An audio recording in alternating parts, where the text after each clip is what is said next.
It's Malcolm Mays, and I literally just skipped class like I always used to with the progress report. The Progress Report. All right, what's going on? It's your girl Lala Shepherd. This is a new episode of Skipping Class presented by the Progress Report, man. We got Malcolm Mays in the building. How you feeling? I feel robbed. Tell us why you feel robbed, Led man. astray. I told you, I feel like you bamboozled me. Plymouth Rock landed on me today. Because I'm not in the camera. Because you're not on this camera with me. Got you. Well, this segment is called Skipping Class because it's about you. You know what I mean? So because you skip skipped class out to, on it. yeah, exactly. Stop it. Anyways, so, I'm super excited, man. Salute to my man Troy for setting this up, too. So, some people might know you from the big screen. Some people might know you from your music. So we appreciate you being here. So we're going to get right into it. Now, we do have a lot of actors that come to the platform and they also do music. But from your experience, is it tough for people to respect you as both, or do you feel like is it easier for you? I feel like all this shit is easy, man. I mean, I feel like people's opinions are easy because they don't make none, they don't break none. You feel me? Like, life is hard. Being poor is hard. Death is hard. I say this shit all the time. Like, what a nigga think is not really that big a deal to me. But what I would like is for people to feel me. What I would like for people is to respect me. You ain't even gotta like it, but if you respect it, we on. I guess that's the word I'm looking for then. Is it easier or harder for people to respect you? Because I feel like people feel like you have to do one thing in their eyes in order to get it. Possibly. I mean, if they not fucking with it, then I ain't gotta worry about them, I guess. That's But true. you know what? If they not fucking with it because of that, then they not listening to the music. So by the time, if I done my job, they will have heard the music and they'll be converted anyway. Nah, that's facts. So that's me. That's how I feel. Understood. Now, we got this newly released EP, The Street Journal Volume 1, man. So talk about the process of putting it together. Like, I know, usually with artists, y'all record a lot, but then to narrow it down to, those amount of songs for EP, how did you get to that point? Me, it was more like fluid. Some of the songs were old and I just wanted them to be updated, but most of them was recorded here in Atlanta with my boy Dun Deal. Oh, shout out to Dun Deal on the track, right there on the locker. Oh, Dun Deal, yeah, he produced. For sure. He actually produced Not Luck with me and Lil Baby. Yeah. And a number of other songs on the EP. So that's my boy, we locked in. That's how I came out here to get that done, so it was beautiful. Yeah, he actually did tell me a minute ago that y'all was working, so that's tight, Yeah, Dun is my guy. So let's talk about the record then with Lil Baby, man. I like what you said there. You said a lot of things, but you said they put us through hell, then call us monsters. Yeah. So talk about what does that bar mean for you? Just the hypocrisy of the system, especially the prison industrial system and complex. The idea that you blame somebody for.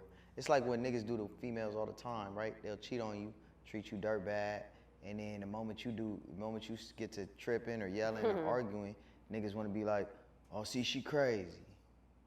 But they don't want to take responsibility for what caused such a level of mania. You know what I'm saying? You can't drive nobody crazy and then tell them that they're crazy. That's just fucked up and gaslighting, and it's what America's been doing to people of color forever. So that one line was me just kind of saying that, like, y'all, like, how you gonna do that? Like, Got you. Describe that video shoot experience. We was chilling like me and you right now. It was just like, bro, let's get it done. Let's make it. I didn't want too much. I wanted it to be exactly how it felt when we recorded it, which was we was in the studio vibing. He came in, gave me one of the best verses of his career, in my opinion. I think it's probably one of the best Lil Baby verses of like his career, especially features. It's up there. It's top 10, top 5, top 10. Nah, it's definitely a dope verse. And then talk about the recording process with Dun. Yeah. So Dun and Poseidon both produced it. But Dunn was the one in the session when he first played the track for me, and I was just like, I went in immediately, just started talking. I just like opened up and just went crazy. And by the end of it, we was like, this record's a little special. Like, it could be something. You know who'll be great on it? We both said it, Lil Baby. And we both was like, I don't know how I'm gonna get it done, but me and the homies, I know some people, he knows some people, some real life humans, not music industry people, and that's how we connected. And real nigga to real nigga, we just did some business in it, and here we are. Nah, respect. Hell yeah. So, what's your thoughts on the music culture now? Like, we 50 years celebrating hip hop. That's huge in itself, a beautiful thing. But what's your thoughts on it right now? I mean, everything has its critiques, but at the core of it, hip hop is a beautiful thing. It's the voice of the people. It's the voice of our people. It's another iteration and voice of our people. It's the child of jazz and bebop and fucking R&B and blues. It's a baby of it. So it's good that we just turning 50 now, and I think there's a lot more beautiful art to come, giving voices to people who didn't have no voice. You feel me? Facts. So, you know, nowadays, man, we got so much going on. So what's your thoughts on like snitch culture and just, you know, people having morals and some lack of morals? You know, I'm from a situation where we don't speak on other people's business, and if they on paperwork, they shouldn't be speaking anyway either. They shouldn't even really be here, but that's not my business. I don't know that man, I don't know their business, I don't know other people's business. I stay out of other people's business. You know, if it was my business, are you asking if someone snitched on me? Well, then that situation would be handled how situations like that have been handled for years previous to this generation. Respect. Okay. Say no more. All right. So let's switch over to acting, man. So Raising Kanan, that's me and my mama's show, man. We love that show, you know what I mean? I can't say Kanan pissed me off so many damn times. This nigga just be, I don't know who I'm more mad at. Him or Tariq. Michael Rainey. Yeah, him or Tariq. Damn, yeah. Man. They both fuck ups. But hey, shout out to your mama though. Tell your mama keep supporting. For sure. Yeah, no, Tariq and him be fucking up. We wouldn't have shows if they didn't fuck up, right? We wouldn't have Ghost the Power Book 2 or Power Book 3 if they didn't make dumbass decisions. So shout out to them for making me employed. But yeah, no, Raising Kanan is a beautiful experience. It's one of my favorite things to be a part of, just collectively. The clothes, the style, the script, the story, like all that. I'm very grateful. More to come. I hope I just keep creating stories that y'all want to watch and support, not just Raising Kanan, but moving forward. Just like, you know, my EP is just my story. It's my personal story. It's what I've been through. And Raising Kanan is 50s, and I'm glad I got to be a part of that. So I just like telling stories and be a part of pure shit, you know. For sure. One question I did miss, you just reminded me of the EP. What does the artwork mean? The artwork, it's literally, it looks a lot like my composition book when I was in high school, when I was in lockers in class, and you see how all this shit graffitied and tagged up. Sure. It's basically just like how, you know, my mom never bought me like the expensive, like, you know how some kids, you could afford the plastic binders with the with the clear front. You could put the pictures in the front of it, like this one over here that's sitting on the couch, Bad and Bougie over there. How you could slip the little pictures, you know, those were the kids who had a little something. You know what I'm saying? I ain't had that, so I had to take pictures and shit, scrapbook it on the front of it, you know, and put my memories on this fading composition book, and that's where I wrote a lot of my thoughts. You know, therapy wasn't a thing back then like that, so you know, your journal, your what you went through went in that little book, and that's what that was. Is that. Because that's what the EP is. That's what Street Journal Volume 1 is to me. That's what the music is. That's what the visuals are. It's like me recalling my past. I ain't in the streets right now doing nothing. I'm working, you know, taking care of my family. But there was a time when I was outside, and that shit really affected me and made me the man I am today. And it's like I'm going back through that composition book. Like I found it, you know. Absolutely. Nah, respect, man. So, like with the writer's strike, I did hear you talk about it in a previous interview. So like, does that affect you essentially? I know you're working on other things, but. Yeah, it does affect me. I mean, listen, we can't move without the writers, right? But I got lucky enough where our show had already turned into scripts. But the writer's strike affects the SAG strike, which affects the DGA strike, which means, you know, shit ain't moving. But I'm blessed enough to have multiple careers. I'm in music. That's why I independently made my project. I independently and put down my music because I don't like being stopped by what everybody else got going on. That doesn't mean I don't support them. It doesn't mean I don't think that they're correct. I do. I support them wholeheartedly. It is egregious what is happening to the working class of Hollywood. I just don't like being told what I can and can't do by no man, no woman, no structure, no institution, no nothing. So I pay for my own shit. Shout out to Atlanta. Hey, respect. What's up, classmates? Are you an artist, producer, creator, entrepreneur, and you're looking to get more content and exposure? Check in with us at the Progress Report. In addition to that, we also offer promo packages. So if you want to get an interview or you want to get your product placed on the Progress Report, make sure y'all shoot us a DM or just email us at admin@tprmediagroup.com. So DM or email us today for your interview on the Progress Report. Let's go. The Progress Report. Understand that, man. So we know that, you know, Snowfall has ended. What was your thoughts on the final episode and how did, you know, that affect you? Somebody grew up, you know, on the West Coast. I ain't gonna lie. I'd be a liar if I sat here and said I saw the final episode. I didn't. Really? I did not. I did not. I haven't really watched the show since past like season. Like when I saw that tiger and shit, I just didn't. For me, the show deviated a little bit. That doesn't mean I don't support my friends' work or the writers or everybody who was employed on the show. That's when I was like, all right, bro, like I'm from LA, like it's getting a little too Grand Theft Auto-ish for me right now. But that's no knock to what was positively done by the creators of the show, by the showrunner of the show, because the creators were no longer a part of it. Eric Amadio and John Singleton. John Singleton passed, and Eric Amadio hasn't been a part of the show for a long time. So, but he created the essence, and when that was there, it was still close to the thing that I got involved with before even the pilot that y'all saw. And I think that as things went on, somebody else's vision took more, and that just wasn't my personal preference to watch. But it doesn't mean that I don't understand why it was, continuing to be dope and successful. So, yeah, I don't think the ending would have aligned, in my personal opinion, with John's ethos when he creates art. When he creates art, he looks at black men like superheroes. He makes us be able to outsmart the white man, to outsmart the system, because that's what he wanted for us. He was a child of the 70s, child of the 60s, civil rights and black empowerment. So I don't think he would have had Franklin Saint go out like that. Now, I didn't watch the episode, so I can't speak on it like that, but I seen the little clip and I was like, yeah, John wouldn't have done that. He probably wouldn't have done that. More than likely wouldn't have done that.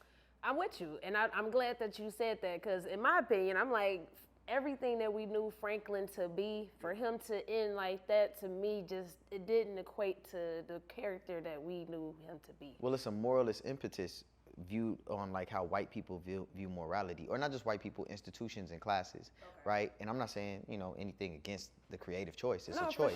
For sure. But for me, it's more like we used to seeing, whenever you watch even like the Catholic ideology of Martin Scorsese, when he does drug dealers, they always end up being excessive and then they get caught and they go down. When we watch people, they end up getting caught and they go down. No one ever goes, and then even us, we've been poisoned by it. All of our people who involve themselves in criminality end up crashing out in a bloody flame, or they end up snitching, or something happen.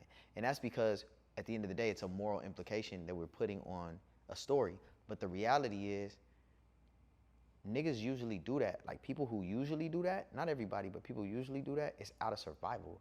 It wasn't because they bad people. Most of the time you wasn't doing that because you a bad person who wants to poison your community. It's because you wasn't eating. There was holes in your shoes and you needed to plug those up. And your mama was not able to do it, or your daddy, whatever. And so to not be able to see somebody go through that, see what's going on, get to a plateau like you and I, where you start making some money and you see it ain't all what it's supposed to be, and you pivot and you ride off into the sunset and win. That is more of what I think John would have wanted, because he came from people like Melvin Van Peebles, who wrote Sweetback's Badass Song, which is a classic. It's the godfather of independent cinema, where the black man is unfairly, treated by a police officer. He killed a nigga and he get on and he survives. And the reason that movie exploded in independent cinema is because black people had never saw themselves subjugated and get away with responding to the white man and making it.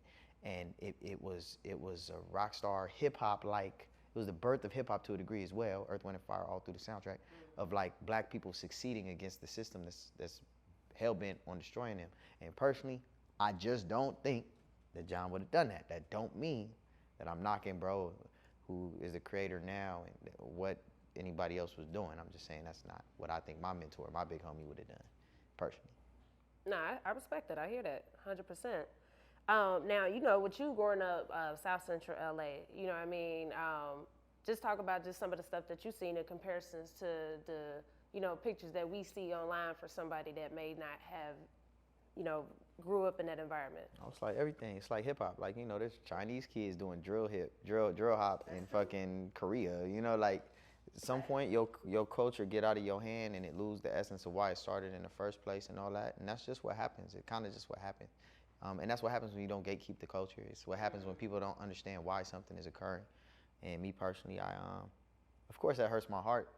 I grew up in LA. I love LA culture, but yeah, it does suck to see people be like, oh, you guys are just gang members and you do this, you do. I'm like, yo, like that's not really what it is. Like we a community, we a family. It's just our family looks like this and moves like this and does this, We like tacos and shit. Like, you know what I'm saying? Like, we ride down Crenshaw. We like, the old school cars, and, we cousins to the South. So, I don't know. I had a real experience, and it does suck sometimes. I guess, plagiarized or played with, you know. But I understand that that's just how shit go. But if somebody asks me what I think, I'm gonna be like, that ain't it. That ain't really it. But y'all know that, you know. I mean, then you know, on the other side of that too, LA ain't sweet neither. No, LA is far from sweet, but you know, everywhere got a hood. Everywhere got dangerous niggas. Like even a suburb, you can find a crazy person who with the stupid shit, you know. Shit quiet is kept a lot of the time. The people from the suburbs who come fucking with us down where we at be with the way more bullshit than we do, and we be like, nigga, why are you here? Well, I guess you just with it. You just like this ghetto shit, you know. For sure. Man, okay. So can you give us some tips for entrepreneurship? We got a lot of entrepreneurs that, you know, tap in, so. Discipline, community, information. You gotta stay disciplined. That's the only way you're gonna win. It's the only way out of this shit. That's really the only thing you really need, but community, because your network is gonna decide your net worth. You know, you gotta be beside something. Even if it's just information, it doesn't mean just rich people. It means information rich people, wisdom rich people. You know, the lifestyle you seek in rich people, like how are they living, how are they moving, sharing that space with them. And you need capital. And if you don't have the money, someone's gonna have to give it to you. And if you grow up as a person of color where you are not necessarily given that by institutions, you're gonna need individuals. So that once again goes back to your network and community. So discipline, community, and you know, stand on your shit, you know. Hell yeah. Respects, man. So our platform is called The Progress Report. We talk about growth, getting better, you know what I mean? We always want to outdo ourselves. How have you progressed lately as a person? Shit, just got off a phone with a friend of mine who presented a new idea to me about the fact that maybe some of my past traumas have informed why I overvalue, in some instances, resources, like being able, like money and shit, like how important that is in a relationship because of maybe me going without back when I was a kid. And so I think it kind of was an interesting notion that she proposed to me, that she was like, yeah, like that because you didn't, you know, it was important to you, but maybe it's not as important to someone who grew up with. And there are other things that are also of value. And I think that that's kind of enlightened me towards some progress of like, oh, okay, well, it don't mean that my resource and the money I made don't mean nothing, but maybe there's a way in which I can communicate to whomever I'm dealing with or interacting with why it's so important to me, but also not blame them for not being able to like understand, you know what I'm saying? So that's where I think that's a recent development. Hell yeah, no, that's hard. That's hard. Do you believe in therapy now? Yeah, for sure. I done did therapy, like I fuck with it. You know, it's just hard finding your person. It's like a relationship. You gotta like go through multiple ones. I ain't really found a person I like that, cause you gotta trust their ass. Yeah. And therapists are still people. Absolutely. You know, and I don't be trusting these niggas, but I'm still going along the journey to find somebody. But there was one or two people I was like, all right, cool. Like this Korean lady was really dope, and you know, this Asian man, I don't know what his thing was, but he was really good. And then, but I liked the brother, but he was just too like, you know, niggas be just commenting extra shit. Like, nigga, no way. Like, man, your life like that? I'm like, bro, you're supposed to be the therapist. Why you? He's like, man, I didn't even know what that looked like. How much was, come on, bro. Like, but I think he was trying to be funny, but like at some point I just wasn't comfortable. I think he was cool. I just wasn't comfortable. So I got to find like a therapist that kind of is, you know, straight down the line. Like. Nah, I respect that though, man. I love to see, you know, especially black men talking about it, just being open about that, man, because I think everybody should do it, but I respect that. So when it's all said and done, man, what do you want people to know and remember about you? That I gave it everything I had, that I was pure, that I meant it, that I was authentic, I ain't mean nobody no harm, that I love my people, that includes my family, my community, and that I really want to give something beautiful to humankind, like that pushes them forward, that speaks to an experience maybe that they have and collectively can kind of participate in. I just want to give, man. I want to leave this earth as a giver, as someone who is known of service and really meant well, you feel me? Not perfect, but meant well, you know? Sure. That's really what I want to do. Definitely, man. Respect. What's your sign? I don't know. When your birthday, man? February 14th. Oh, Valentine's Day. Are you a Pisces or Aquarius? I don't. Damn, I'm just trying to figure out your personality. Didn't NASA do some shit where they said that everybody's sign is actually wrong? I don't know.